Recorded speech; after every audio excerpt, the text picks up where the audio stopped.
하나님 말씀 좀 살펴보도록 하죠. 골로새 1장 13절입니다. Colossians chapter 1 verse 13입니다. 네, 우리 한 절밖에 안 되니까요. 같이 한 목소리로 봉독하도록 하겠습니다. 같이 읽겠습니다. 시작. 그가 우리를 흑암의 권세에서 건져내사 그의 사랑의 아들의 나라로 옮기셨으니. 아멘. 하나님의 말씀입니다. 오늘 내가 누군지 알아야 진짜 죽지 않는다라는 제목으로 같이 하나님 말씀 좀 살펴보기를 소원합니다. 제가 일전에 미국에 이제 집회 갔을 때 어떤 은퇴하시는 목사님을 만난 적이 있습니다. 캘리포니아 쪽이었는데요. 그분이 보니까 70년대 말 80년대 초에 이제 목회자로 어쨌든 청빙이 되셔서 그쪽으로 미국으로 오셨다고 하더라고요. 그때는 그랬대요. 그때는 간다고 하면 동기 목사님이 다 공항에 모여가지고 이렇게 막 기도해주고 그랬다고 합니다. 근데 이분한테 참 흥미로운 이야기, 마음 아픈 이야기 하나 들은 것이 있는데 80년대 한인 사회에 그쪽에 캘리포니아 쪽에 80년대 한인 사회에 굉장히 충격적인 사건이 있었대요. 그게 뭐냐면 한인 가정인데 자녀가 부모를 죽이는 사건이 있었다라고 합니다. 이야기를 들어보니까 부모가 한국인인데 한국인인 걸 되게 부끄러워했대요. 감추고 싶고 했고 원하지 않았다라고 해요. 그래서 아이를 낳았는데 그 아이한테 한국인으로서의, 그러니까 코리안 아메리칸으로서의 정체성을 이제 가르치지 않은 거예요. 그러면서 너는 가르치기를 너는 독일계 일본인이다 이렇게 가르쳤대요. 한국이 싫었대요. 아무튼 그리고 부끄럽고 아무튼 원하지 않았답니다. 그래서 너는 독일 계통의 일본인이다라고 이제 가르쳤대요. 그런데 이 아이가 계속 혼란을 겪는 거예요. 코리안 커뮤니티 근처도 안 갔겠죠. 왜 혼란을 겪냐면 이렇게 그 아이 중학교 일기장에 보면 이런 글이 있었대요. 나는 왜 독일계라고 하는데 여기 사람들처럼 가슴에 털이 없을까? 뭐 그런 글이 있었다라고 해요. 어쨌든 부모가 이제 한국인인 것을 굉장히 부끄러워했기 때문에 한국인 커뮤니티 근처에도 얼씬하지 않았던 것 같아요. 그러던 어느 날 이 아이가 정체성에 계속 혼란을 겪다가 정신과를 가게 돼요. 거기서 치료를 받게 됩니다. 그러던 중에 치료받다가 이제 어떤 사건이 발단이 됐는지 모르겠지만 부모를 죽이게 되었습니다. 물론 저는 다른 요인도 있다고 생각을 합니다. 그러나 여러분, 내가 누군지 아는 것은 너무너무 중요합니다. 그걸 모르면 남도 죽이고 나도 죽일 수 있겠더라고요. 여러분, 우리가 어떤 정체성을 가진 사람이라고 성경은 이야기하나요?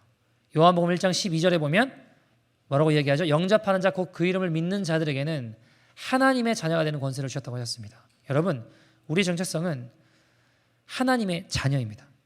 또 오늘 본문에 골로새 1장 13절 뭐라고 이야기하죠? 같이 읽어볼까요? 시작. 그가 우리를 흑암의 권세에서 건져내사 그의 사랑의 아들의 나라로 옮기셨으니. 주님께서 우리를 흑암의 권세에서 건져내사 그 아들의 사랑의 나라로 옮기셨다라고 이야기합니다. 더 이상 흑암의 권세에 머물러 있거나 사단의 권세에 종노릇하는 자들이 아니라는 겁니다. 우리가 예수님을 믿을 때 하나님의 자녀가 되었고 하나님 우리를 자녀 삼으셨고 죄에 대해서는 죽은 자요 의에 대해서는 산 자로 주님 여기신다라고 이야기하십니다. 그러니까 여러분, 우리의 가려진 눈을 열어주셔서 어둠에서 빛으로 사단의 권세에서 하나님께로 돌아오게 하십니다. 근데 여러분, 사단은 어떻게 할까요? 우리를 자꾸 죄의 종로로 타는 대로 자꾸 끌어당겨요. 우리를 그곳으로 자꾸 속여서 죽음에 이르게 합니다. 여러분,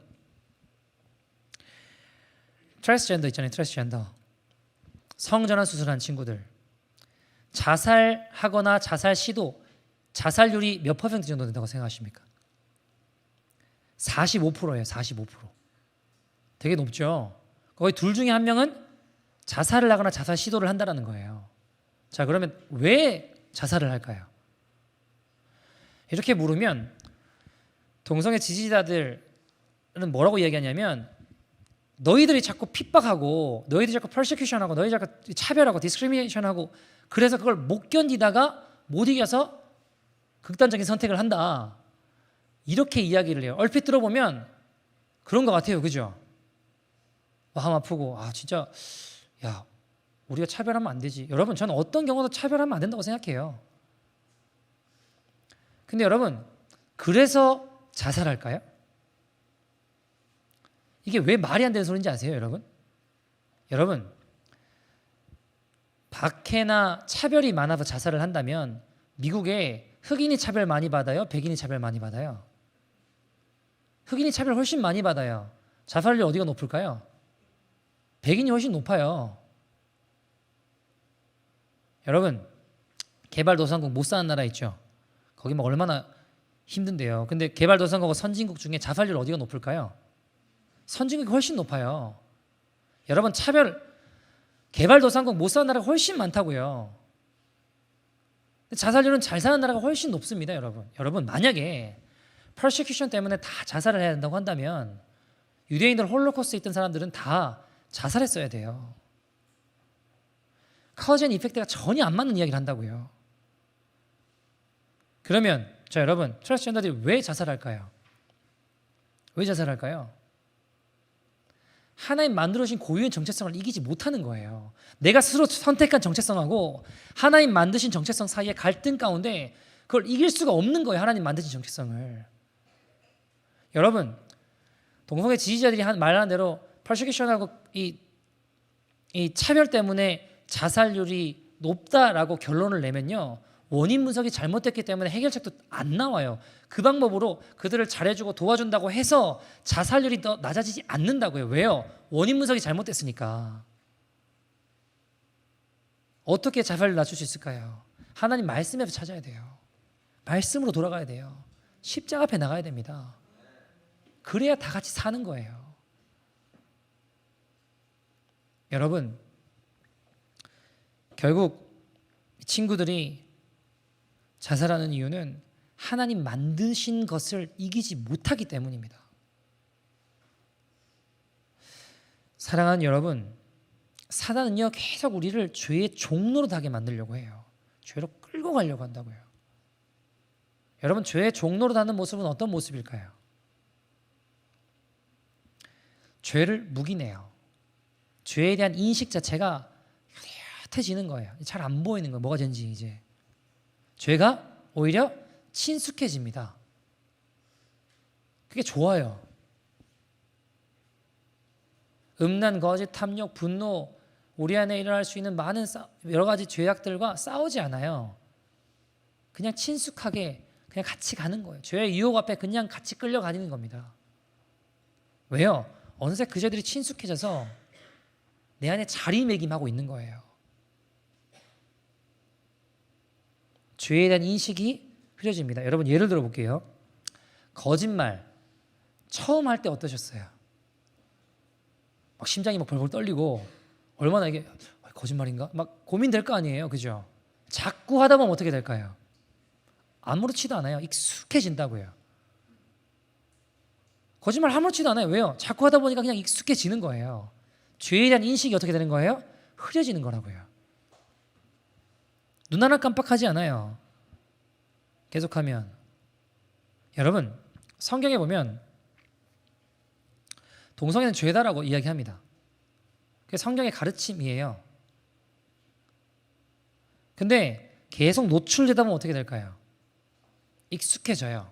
여러분 저 처음에 동성애 축제에 나갔을 때 이거 좀 이거 어떻게 이럴 수 있을까라는 생각이 많이 들었어요. 아니 왜 다 네이키드로 이렇게 왜 다 옷 벗고 다닐까? 동성애랑 도대체 네이키드랑 무슨 상관일까? 진짜 이해가 잘 안 되더라고요. 저는 보니까 왜 내가 안 볼 자유도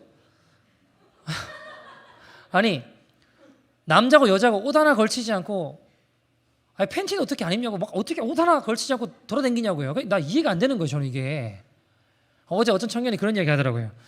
아니 왜 커스텀 입어야지 왜 옷을 안 입냐 그러니까 노 커스텀이 커스텀이라고 그런 말이 있다고 그러더라고요. 보니까 온갖 음란과 어떤 그 쾌락의 결정체들이 막 흘러가는 것들이 보여요. 여러분, 저는 어떤 경우에서라도 동성애한테 차별받아서는 안 된다고 생각해요. 차별 나쁜 거죠. 차별을 이야기하자는 게 아니에요. 동성애만 죄냐? 그건 죄 아닌데. 그럼요. 나도 죄인이고 당신도 죄인이라고. 근데 죄라고 인정 안 하잖아요. 우리 죄인이니까 예수님 필요하다는 이야기 아니에요. 살리자는 메시지가 죽이자는 메시지로 다가오더라고요. 근데 여러분 보세요. 저는 퍼레이드 보면서 이해가 안 되는 게 좀 많이 있었어요. 자유를 외치는 것하고 네이키드랑 무슨 상관일까? 이게 이해가 안 됐어요. 첫 번째로. 뭐 이해가 안 되는 게 많았지만 지금 그걸 설명하는 게 아니라 여러분 쾌락의 끝을 막 보여주는 모습들을 제가 보면서 이게 소돔과 고모라구나 라는 인식이 많이 있었어요. 야, 이렇게 되면 하나님 멸망할 수도 있겠다, 이 나라가. 그런 생각 들었어요. 그런데 여러분 자꾸 보다 보면 어떻게 될까요? 아무렇지도 않게 되는 거예요. 왜? 계속 보니까 죄에 익숙해지니까 노출되다 보면 별 인식이 없어진다고요. 이거 하나님 기뻐하지 않는 건데 성경은 이렇게 이야기하고 있는데 어떻게 될까요? 기준이 성경이 아니라 인본주의가 바탕이 되고 인본주의가 기준이 돼요. 하나님 말씀의 기준이 사라진다고요. 내 감정, 내 생각, 내 기분이 어떠하느냐에 따라서 모든 것들을 판별하게 돼요. 그게 뭘까요? 죄에 물들어서 하나님 말씀, 하나님 기준이 사라지는 거예요. 여러분, 성경은요 옳고 그름을 판단하는 게 주님이라고 이야기하십니다. 근데 여러분, 아담과 하와가 선악과 딱 따먹고부터 뭐가 생겼나요? 하나님 말씀이 기준이 아니라 우리 감정, 우리 생각 기준 삼아 하나님 말씀이 이러하다 저러하다 중요하지 않아요. 다 뒤로 넘겨버립니다. 그냥. 여러분, 하나님 말씀을 그저 인간의 심리학 따위로 판단하지 마세요. 우리 주님이 인간의 학문 따위에 판단받으실 분이 아니십니다. 심리학에 물든 기독교에는 여러분 생명이 없어요. 복음은 생명입니다. 삶과 죽음을 가르는 바로미터입니다. 여러분, 시대마다 다른 한낱 인간의 판단과 기준으로 하나님을 재단하지 마십시오. 하나님 말씀은 시대에 변함없는 진리입니다. 사랑하는 여러분, 나를 부르신 주님의 정체성이 뭘까요? 우리가 읽어본 말씀에 의하면 하나님의 자녀라고 이야기합니다. 여러분, 우리를 부르신 정체성은요 하나님을 예배하는 자다, 예배자다라고 말씀하였어요. 이사야 말씀에. 나를 부르신 주님의 정체성은 산 소망을, 살아있는 소망을 가진 자다라는 것입니다. 베드로전서 1장 3절 4절 같이 한번 읽어볼까요? 같이 읽겠습니다. 시작. 우리 주 예수 그리스도의 아버지 하나님을 찬송하리로다.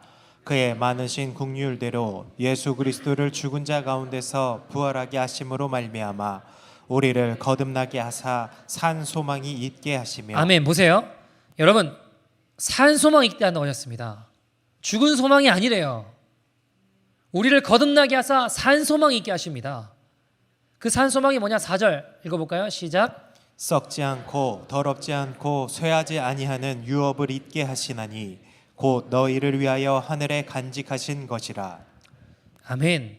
여러분, 우리는 산 소망을 가진 자들입니다. 이것을 잊어버리면 어떻게 될까요? 산 소망을 가진 자답게 사는 게 아니라 죽은 소망을 위해 산다고요. 썩어 없어질 것을 위해 모든 것을 들여 걸어가게 됩니다. 그러나 산 소망을 가진 자들은 썩지 아니하는 영원한 가치, 영원한 하늘의 유업을 있게 하십니다. 요한일서 3장 3절 이렇게 이야기합니다. 같이 읽어볼까요? 시작. 주를 향하여 이 소망을 가진 자마다 그의 깨끗하심과 같이 자기를 깨끗하게 하느니라. 아멘. 산 소망을 가진 자들은 어떻게 한다고 하나요? 자기를 깨끗하게 한다라고 이야기합니다. 죄를 회개하고 하나님 앞에 정결하고 거룩하게 걸어간다고 성경은 이야기해요. 내가 하나님의 자녀인데 죄 짓고 죄를 죄로 여기지 않고 죄에 물들어 살 수는 없다라는 것입니다. 자신을 깨끗하게 하며 걸어가던 자들이라고 성경은 이야기합니다. 여러분, 주님의 나라로, 사망 권세에서 주님의 나라로 옮겨진 자들이면 영원한 주님의 나라에 옮겨진 자답게 살아갑니다.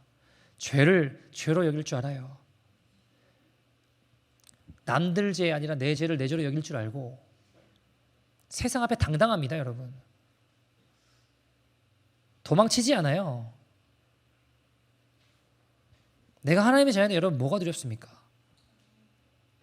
내 뒤에 누가 계세요? 주님 계신데 영원한 주님의 나라를 위해 살아갑니다. 여러분 주님 함께 하시는데 뭐가 걱정되십니까? 홍콩에 이가성이라는 큰 부자가 있었대요. 그 사람 운전기사가 30년 정도 그 사람을 운전기사로 이제 일을 하고 정년이 돼서 이제 일을 그만둔다고 하는데 이 부자가 너무 고마운 거예요. 30년 동안 한결같이 내 옆에서 운전을 해줘서 고마운 마음에 퇴직금으로 200만 위엔, 여기라면 36만 불 정도를 줬대요. 고맙다고 그동안 수고했다고. 근데 이 운전기사가 필요 없대요. 거절하더랍니다. 괜찮더랍니다. 그래서 아니 작은 돈이 아닌데 왜 거절하냐? 돈 필요하지 않냐? 운전기사 월급 해봐야 한 달에 뭐 5, 6천 위엔, 그러니까 한 1,000불 정도밖에 안 되는데 필요하지 않냐? 그러니까 이 운전기사가 하는 이야기가 제가 2천만 위엔 정도 벌었대요. 여기로 따지면 360만 불 정도 벌었다는 거예요. 360만 불을. 이해가 안 되는 거죠. 아니 한 달에 1,000불 받고 살았는데 30년 동안 그 월급으로 어떻게 그 큰 돈을 모았냐고. 이해가 안 되잖아요. 운전기사에서 웃으면서 하는 말이 제가 회장님 모시고 30년 지내면서 운전을 하면서 뒤에 회장님이 전화로 어디다 땅 사 그러면 자기도 거기 옆에 조금 샀대요. 전화로 회장님 주식 그거 좀 사 그러면 듣고 자기도 그거 조금 샀대요. 그랬대요. 근데 어느새 그 돈이 360만 불이나 되었다는 겁니다. 퇴직금 안 주셔도 된다는 거예요. 여러분 우리 이 이야기 들으면 야, 그 사람 참 대단하다 이렇게만 생각을 하잖아요. 여러분 근데 우리는요 더 놀라운 주님과 함께 동행하잖아요. 이가성 옆에 운전기사 정도가 아니라 부자 옆에 있는 사람 정도가 아니라 우리는 우주 만물 지으시고 저와 여러분을 창조하시고 이 땅에 만왕의 왕으로 오시는 그 주님과 함께 살잖아요. 그러니까 우리는 주님께만 순종, 주님 말씀에만 순종. 그럼 우리 삶이 어떻게 되겠습니까? 여러분 인생 잘 사는 길은 간단합니다. 사실 어떻게 보면 어려운 게 아니에요. 진짜 잘 사는 길 뭘까요? 주님께 순종, 주의 말씀에 순종. 이해되건 이해되지 않건 또 순종하며 걸어가고, 주님 하라고 하면 또 못 알아듣겠으면 주님 좀 알아듣게 해주십시오. 기도하고, 깨달아지면 또 순종하고, 주님 말씀에만 순종하는 거예요. 내 통박으로 견적내는 것보다 주님 말씀이 진리고 나를 진정으로 잘 살게 하는 길입니다. 여러분 그렇게 우리는 예수님과 함께 예수님의 사람으로 살아가는 것, 그것이 우리의 정체성입니다. 그 그리스도인의 정체성을 가진 저와 여러분 되기를 간절히 소원합니다. 제가 그리스도인의 정체성을 가진 주님과 함께 동행하는 한 분의 이야기를 말씀드리고 말씀을 좀 정리하려고 하는데요. 여러분 세상에 목사보다 뛰어난 믿음의 성도들이 있을까요? 없을까요? 저는 많다라고 생각합니다. 십자가 교회만 봐도 그래요. 십자가 교회만 봐도 목사인 저보다 훨씬 믿음이 뛰어나고 좋고 귀한 분들이 너무너무 많이 계세요. 저 어떤 한 성도님의 이야기인데요. 이분은 20대에 한국에서 무역회사에서 일을 하셨어요. 그러니까 무역회사다 보니까 뭐 미국이나 다른 나라들과 이렇게 거래하는 것들이 많지 않겠습니까? 일을 하다가 미국 사람을 만나게 돼서 그 결혼을 약조하고 미국으로 가게 됩니다. 가족들이 엄청 반대가 심했어요. 가족들이 이제 주로 법 쪽에 계신 분들이었는데 가면 너 인연 끊어질 생각을 해라는 거예요. 다시는 이제 우리랑 얼굴 안 볼 생각해라. 근데도 이제 이 미국 남자를 사랑하니까 가겠다 하고 가족들을 등지고 갔어요. 그 미국의 루이지애나 주로 가게 됐는데 문제는 거기 가보니까 한국 사람이 한 사람도 없더래요. 그 당시에. 그러나 사랑하는 남편만 바라보며 간 거죠. 자, 도착해서 보니까 문제가 발생하는데 자기가 세컨인 거예요. 이미. 그러니까 이렇게 놀라셨겠죠. 그분도 이렇게 놀라셨을 거예요. 이미 이 사람은 미국에서 가정을 이룬 사람이에요. 결혼을 해서 가정 이룬 사람인 거예요. 알고 와서 보니까. 근데 한국 사람도 없죠. 한국 음식도 없죠. 얼마나 외롭게 살았겠습니까? 몸도 약한 분이에요. 몸도 튼튼한 분이 아니에요. 한국에서는 법조계 그래도 집안이 잘 나가는 집이었는가 봐요. 잘 사는 집이었는가 봐요. 다 등지고 왔잖아요. 여러분, 남편의 사랑이라고 또 많이 받았겠습니까? 마치 놀다 버린 장난감처럼 그런 취급 안 당했겠습니까? 힘들게 지내시다가 어느 날 한두 시간 정도 떨어진 곳에 한인교회가 있다라는 소문을 듣게 돼요. 수소문해서 거기를 찾아간 거예요. 그리고 감사하게 거기서 예수님을 만나게 됩니다. 기도를 배우게 되고, 예수님 믿고 나서 보니까 그전에 마지못해 죽고 싶었고 죽지 못해 살았는데 예수님 만나니까 살아야겠다라는 마음이 들더래요. 왜요? 산 소망 되시니까. 기도를 배우게 됐어요. 처음으로 기도를 하는데 그때 이제 아이를 임신하게 됐거든요. 내 혈육 하나 없는 미국 땅에서 혈육이 있는다는 것 하나만으로도 너무 감사하고 기쁘더래요. 한 가지 기도. 하나님, 저는 다른 바람 없습니다. 저에게 주신 이 아이 건강하고 하나님의 뜻대로 귀하게 쓰임받는 아이 되게 해주세요. 그리고 이분이 미용 기술을 배워서 낮에는 미용실 가서 일하고 밤에는 호텔 청소를 하셨대요. 여성으로서 할 수 없는 극한의 일들을 하며 오로지 바라는 것 하나, 이 아이를 위해서 기도하셨다고 합니다. 드디어 이 아이가 건강하게 잘 태어났습니다. 이분이 2시간 거리에서 교회를 다니시면서도 3시간 거리에 어떤 유학생이 있다고 하면 자기 차로 태워서 오는 거예요. 밥도 해먹이고 교회도 데려오고 죽으라고 교회 봉사하면서 기도한 유일한 한 가지, 하나님, 혹시 나에게 주실 은혜가 있으면 이 아이에게 주세요. 이 아이에게 주세요. 이 아이가 무럭무럭 자랐어요. 20살이 넘는 어느 청년이 되었습니다. 얼굴도 잘생겼고요, 미남이고요, 영화배우같이 잘생겼습니다. 이름이 에녹인데 믿음도 좋고 신앙도 좋고 정말 그 기도 응답대로 이 아이가 너무 잘 자랐어요. 그러던 이 아이가 25살 된 어느 날 지나가던 사람이 쏜 총에, 모르는 사람이죠. 이 아이가 맞아서 죽게 됩니다. 여러분이 어머니 입장으로 이 충격을 무엇으로 말할 수 있겠습니까? 그 교회 목사님은 목사로서 무슨 말로 위로할 수 있겠나요, 여러분? 25년의 기도가 총알 한 방에 다 끝장나 버린 겁니다. 다 날아가 버린 거예요. 사라진 겁니다. 하나님, 나에게 은혜 안 주셔도 됩니다. 그러나 내가 열심히 주님 나라 위해 충성봉사 열심히 하는데 혹시 나에게 허락하신 은혜 있다면 이 아이에게 다 주십시오. 25년 동안 기도했습니다. 그거 하나 위해서 죽어라고 믿음으로 봉사하고 살아왔어요. 몸이 부서져라 살아왔습니다. 이 교회 목사님은 이 목사님대로 이 소식을 듣고 도대체 무슨 말로 어떻게 위로를 해야 되나 걱정을 하는데, 예배 시간이 되고 뒤에 교회 문이 열리는데 그 성도님이 들어오시더래요. 그 어머니가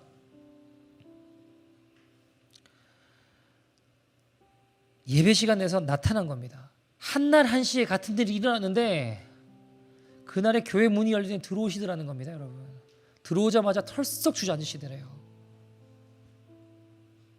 그리고 교회 장의자를 붙잡고 겨우 일어나서 제일 뒤에 앉으시더랍니다. 찬양을 하는데 그분 원래 앉으시는 앞자리가 있거든요. 비틀비틀거리는 몸으로 몸을 가누지 못하는데 장의자를 겨우 붙잡고 찬양하는 중간에 한 자리 한 자리 한 자리 쓰러질 듯이 그 앞에 원래 앉으시던 자리에 앉으셔서 손을 이렇게 드시더니 목사님 찬양하는 곡만 같이 해도 되나요? 그러시더래요. 그럼요. 원래 이분이 쑥스러워가지고 대표 기도도 못하는 분이에요. 근데 그 충격을 받은 그날, 내 아들을 잃어버린 그날 예배에 오셔서 손을 이렇게 드시더니 목사님 찬양 한번 해도 됩니까? 같이 부르자는 찬송이 뭐였냐면 천국에서 만나보자 그날 아침 거기서 순례자여 예비하라 늦어지지 않도록 만나보자 그날 아침 저 천국 문에서 만나보자. 이 찬양을 하는데 거기 있던 사람이 다 눈물바다가 됐대. 다 눈물바다가 돼서 만나보자. 목사님도 무슨 정신으로 설교를 하셨는지 모르시겠네요. 그리고 예배 끝나고 그분에게 가서 이야기하셨습니다. 아니 오늘 어떤 날인데 이렇게 오셨냐고. 목사님이 그분한테 가서 오늘 어떤 날에 이렇게 오셨냐고. 이어지는 그분의 충격적인 대답. 목사님 제 아들이 죽은 것은 죽은 것이고 이 시간은 내 평생 주님과 약속한 시간입니다. 내 아들이 죽은 것은 죽은 것이고요. 이 시간 예배자로 내가 주님 앞에 주님과 약속한 시간입니다. 여러분 어떻게 이런 상황 가운데 예배드리러 오실 수 있냐고요. 영원한 산 소망을 가진 자 천국에서 다시 만나고 썩어서 없어질 것을 위해 살아가는 것이 아니라 영원한 산 소망을 가진 그 여자 성도님의 정체성이 모든 것을 이기게 하셨습니다. 그것이 이 성도님을 지키는 거예요. 목사님 그 대답을 들으시고 충격을 받으셨대요.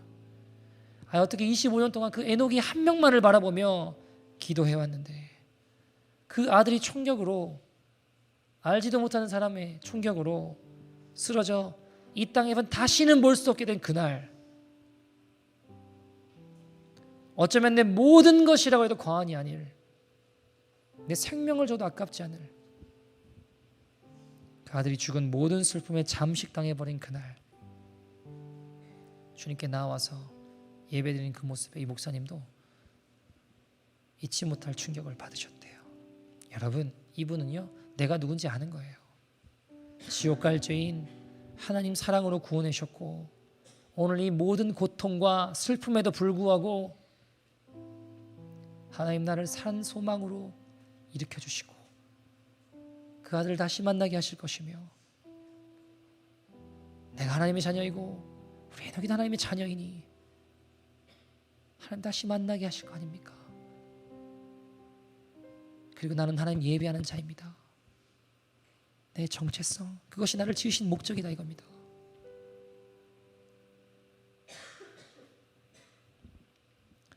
여러분 저는 그런 생각해봐요. 이분도 주님 앞에 가면 얼마나 하고 싶은 질문이 많을까요? 하나님 붙잡고 하소연하고 싶은 거 없겠냐고요.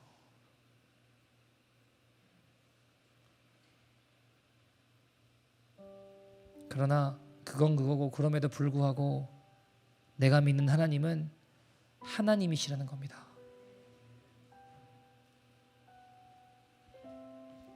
여러분 우리를 흑암의 권세에서 건져내셔서 영원한 주님의 나라 백성으로 이끄신 주님의 자녀로서의 정체성이 모든 것을 이기게 합니다.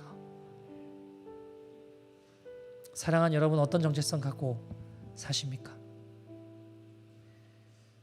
어쩌면 주님의 자녀인 것도 다 잊어버리고 예배자인 것 다 잊어버리고 오늘 이곳에 죽은 소망 붙잡고 그것만 바라보며 살고 계시진 않으십니까? 죄의 종노릇하며 죄에 끌려다니고 죄에 대한 인식마저 이미 희미해지고 흐려져 살아가고 계시진 않으십니까? 여러분, 우리 하나님의 자녀입니다. 주님 우리와 함께 하십니다. 부끄럽고 초라해도 주님 말씀에 순종하여 걸어간다면, 그것이 우리의 정체성이라면 믿음으로 이 에녹의 어머니처럼 오늘 이 시간 결단하며 나가보시지 않으시겠습니까? 제가 같이 한번 기도했으면 좋겠습니다. 주여, 거룩하신 하나님, 내가 오늘 어떤 자인지 알게 하여 주시고 하나님의 자녀로서의 정체성을 회복시켜 주시옵소서. 흑암의 권세에서 건져내셔서 사랑의 아들의 나라로 옮겨 주시옵소서. 사단에게 속지 않게 하여 주시고 사단에게 죄의 종로로 다며 끌려다니지 않게 하여 주시며 하나님 자녀의 권세를 회복시켜 주시옵소서. 시간 다 같이 주의 이름 부르고 동성으로 기도하겠습니다. 주여,